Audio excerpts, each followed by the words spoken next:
Hello there. In this video, I'm going to teach you how to stylize your own pictures or just random pictures in general. First of all, you're going to head over to a channel or a server or your direct messages with the Midjourney bot and then search /settings.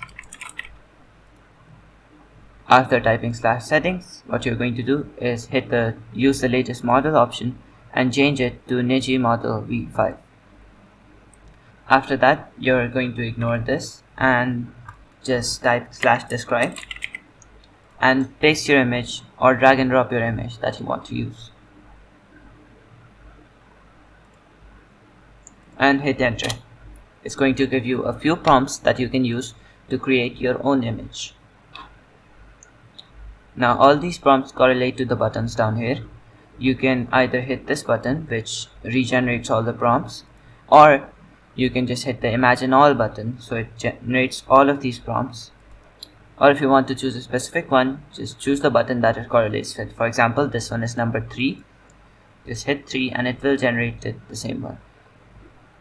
For this one, we're just going to hit the button with 3 on it as we're using the third prompt, and it will lead you to a pop-up prompt where you can submit or edit this up. What we're going to do is give a space and type --style and give a space and type expressive, so it uses the expressive Niji 5-star. Hit submit and it will generate you a random image using your prompt. It generated us the image, but since we don't like any of these, we're just going to hit another option and generate that prompt instead. Or actually, we can just hit the imagine all button, so it imagines all of them and we can choose which one we like. Now we're just going to be choosing any one of these and upscaling them. After it's done upscaling, just download the image. After that, we're going to use a /blend option, and as our first image, we're going to use our original image. For the second one, you're going to use the image that you downloaded. After that, just hit enter.